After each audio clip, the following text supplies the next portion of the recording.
Thank you for tuning into Beastwatch News Brief at the most current and comprehensive Bible prophecy website on the internet, BeastWatchNews.com. All Bible prophecy news, all the time. Stay tuned for news!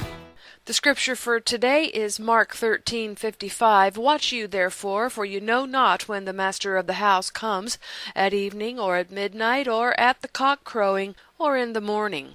In Israel news, Jerusalem Mayor Nir Barkat recently advised the city's Arab residents to forget about ever having a capital in the predominantly Palestinian eastern part of the city. In an interview last month, Barkat told the Times of Israel that if the Palestinians really want a capital in occupied East Jerusalem, they can simply rename Ramallah, the de facto capital of the West Bank, which is about 10 miles north of Jerusalem. Today, the Palestinian News Network said that the Israeli military has penetrated into Palestinian lands in Jur al-Dik, in the Gaza Strip. Media outlets said that 6 bulldozers escorted by 3 military vehicles from Malaka Israel military camp penetrated into the lands and destroyed a number of agricultural parcels in that area. The shine is wearing off of Kerry's Middle East peace bid.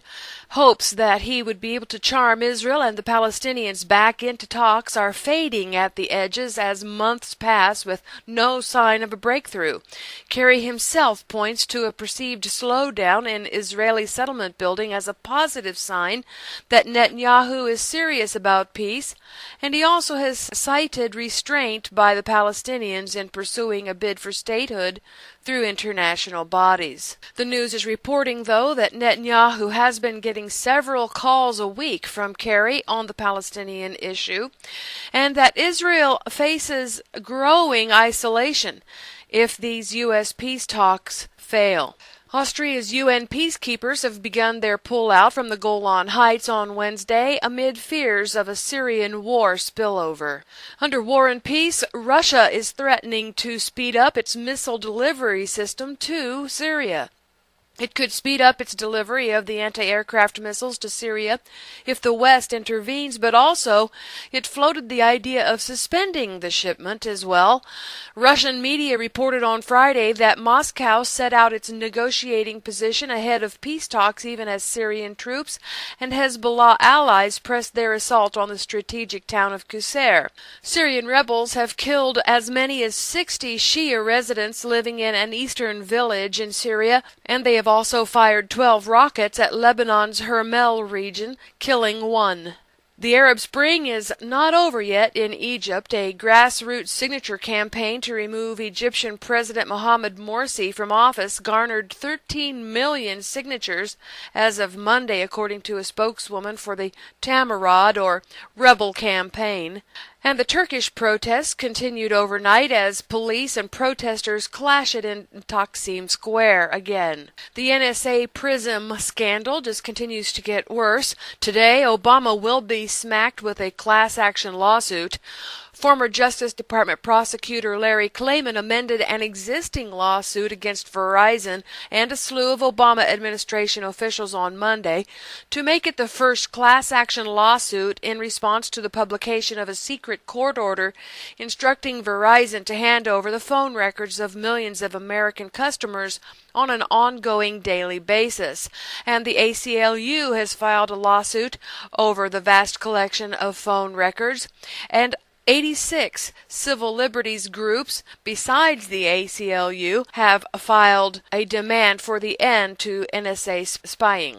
PRISM leaker Edward Snowden has been officially fired from his job, and according to Alex Jones, there's an effort to portray him as a Chinese intelligence operative. This concern comes as Ron Paul believes the United States may use drones to try to kill him.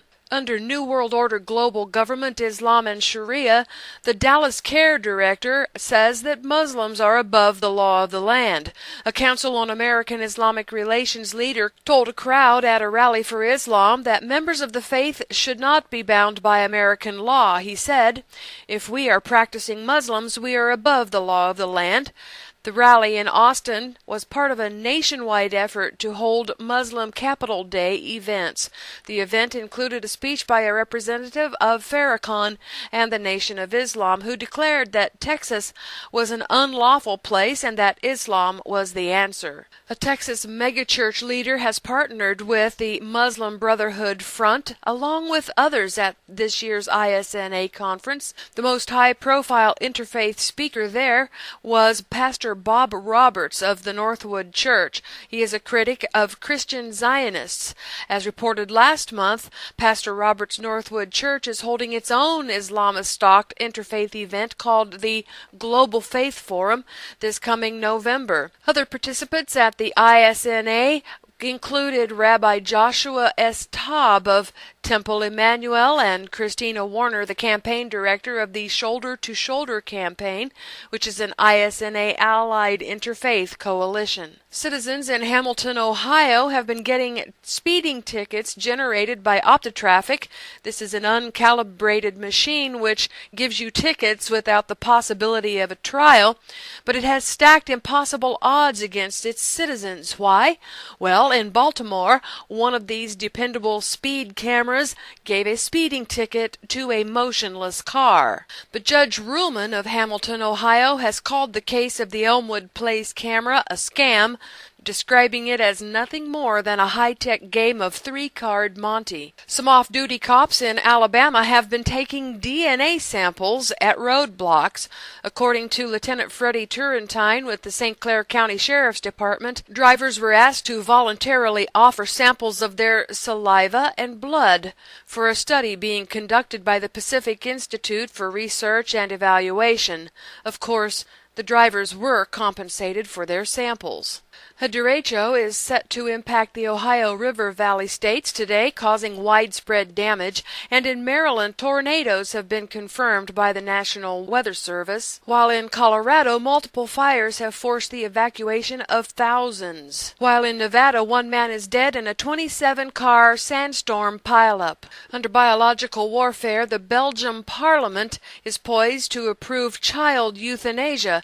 The Belgian Federal Parliament is reportedly about to expand its controversial right to die policies to include access to euthanasia for some gravely ill children. And GMO is leaving pigs with higher stomach inflammation, according to one study.